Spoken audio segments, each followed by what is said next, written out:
Hello বন্ধুরা, আসসালামু আলাইকুম। টাইটান সাবমার্সিবল এই শব্দটার সাথে তোমরা অনেক অনেক পরিচিত। সো অনেকেই এইটা সম্পর্কে কিছু অজানা তথ্য আছে যেগুলো আমরা অনেকেই জানি না। তো আজকে আমি সেই তথ্যগুলো তোমাদেরকে আমি দেব। তার আগে এই সাবমার্সিবলটা কীরকম ছিল সেই দৃশ্যটা স্টেপ বাই স্টেপ আমি তোমাদেরকে এঁকে দেখাবো। সো আমি সাধারণত কোনো কালার ব্যবহার করি না, আমি বোর্ডে আঁকি আর এই যে মার্কারটা ইউজ করি। সো প্লিজ কাইন্ডলি তোমরা যারা আমার ভিডিওটা দেখতেছো লাইক কমেন্টস এবং যারা নতুন আছো সাবস্ক্রাইব করে দিবা। আর চলো টাইটান সাবমার্সিবল সম্পর্কে কিছু নতুন তথ্য জেনে আসি এবং ছবিটা আঁকাও দেখে আসি। Let's start. তো প্রথমে আমরা ওশেন গেটের ডিজাইন করা সেই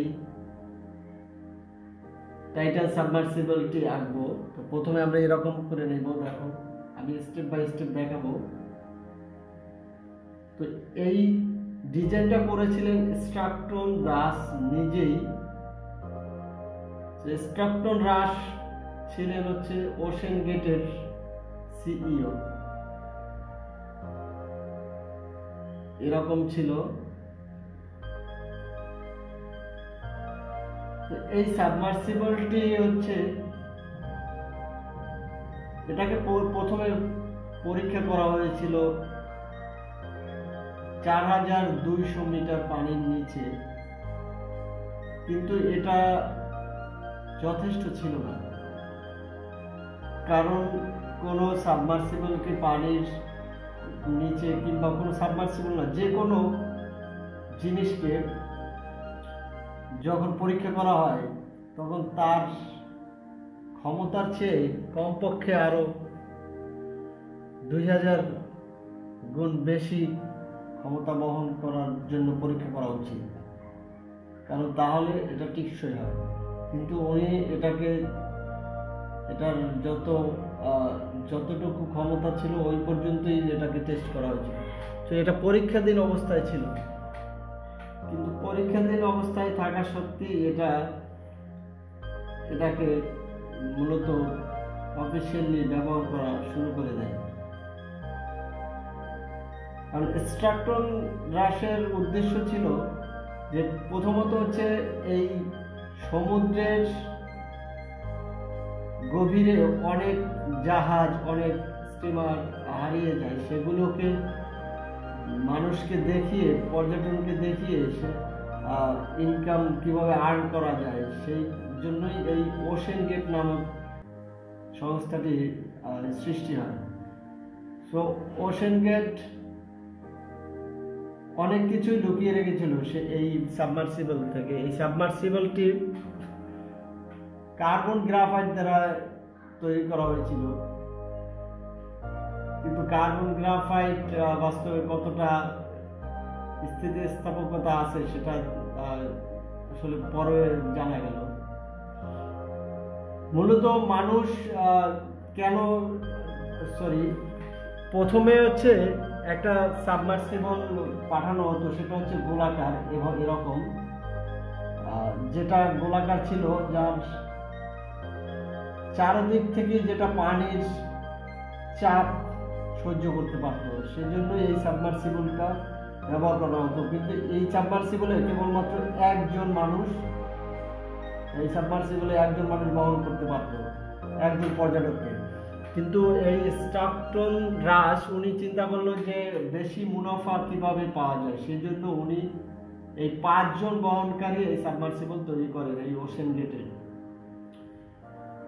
সো এই টাইটান সাবমার্সিবলটি 18 জুন 2023 সালের 9:15 আটলান্টিক মহাসাগরে এটাকে ডুব দেওয়ানো হয়। যেমন এই 5 জন যাত্রী বহন করে, আর এই 5 জন যাত্রীর মধ্যে সবাই খুব গুরুত্বপূর্ণ ব্যক্তি ছিল। যেমন পল হেনরি নামে একজন ছিল, তিনি ছিলেন এই যে টাইটানিক জাহাজের ধ্বংসস্তূপ নিয়ে ছবি তুলেছেন। উনি দাবি করতেন যে বিশ্বের মধ্যে, পৃথিবীতে উনি একমাত্র ব্যক্তি যিনি টাইটানিক জাহাজকে সবচেয়ে কাছে থেকে বেশিবার দেখেছেন, এবং বেশিরভাগ ছবি তুলেছেন। তো এই লোক ছিলেন এইর মধ্যে। প্রথমে ছিলেন হচ্ছে স্ট্রাকটন রাশ নিজেই এখানটাতে ছিল।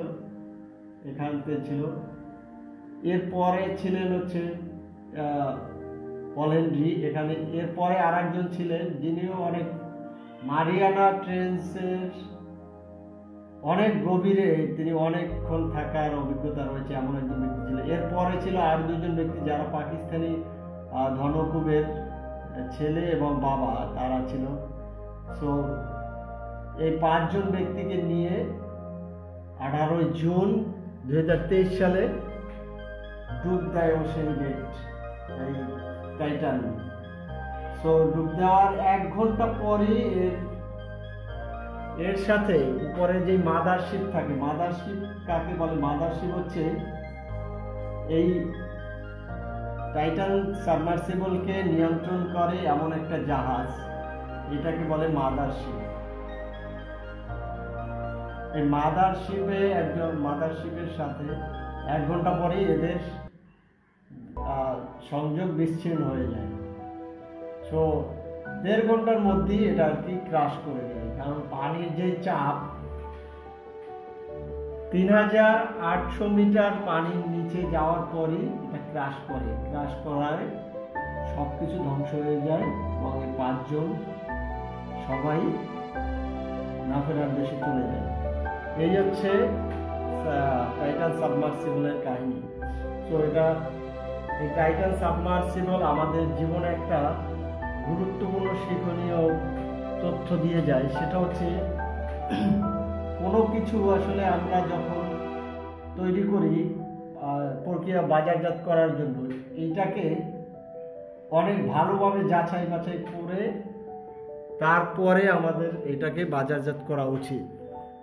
যেমন আমরা যদি কোনো একটা যানবাহন তৈরি করি, এটাকে তার অধিক ক্ষমতা সম্পন্ন স্থানে কিংবা অধিক ক্ষমতাধর কোনো কিছু দিয়ে পরীক্ষা করা উচিত। যদি কোনো লঞ্চ বা স্টিমার বা শিপ তৈরি করি, সেক্ষেত্রে তার অধিক ক্ষমতার কোনো কিছু দিয়ে এটা পরীক্ষা করা উচিত। তারপরে অনেক যাচাই বাছাই করার পরে যেন এটা নিখুঁত থাকে। এর আগে এই ওশেন গেটের এই টাইটান সাবমার্সিবলের এখানে তলে একটা দাগও ছিল, ফাটলের দাগ ছিল, যেটাও দেখেছি। কিন্তু এই ওশেন গেট কোম্পানি যারা এগুলো ইগনোর করে গেছে, ঠিক আছে। তো এরকম যখন মানুষের জীবন যেটাতে ঝুঁকিপূর্ণ থাকে, সেই সকল বিষয়গুলো আরও সতর্ক হওয়া উচিত। সো এটার থেকে আমাদের বাস্তবমুখী শিক্ষা দেয় যে আমরা যা কিছু তৈরি করি না কেন, সেটা আমাদের জীবন যেখানে আমাদের জীবন ঝুঁকিপূর্ণ থাকবে, জীবনের সব কিছু নিয়েই তো আমরা এটার প্রতি ঝুঁকে যাই। সেটাকে আরও অনেক যাচাই বাছাই করার পরে সেটা আমাদের লঞ্চ করা উচিত, সেটা বাজারজাত করা উচিত।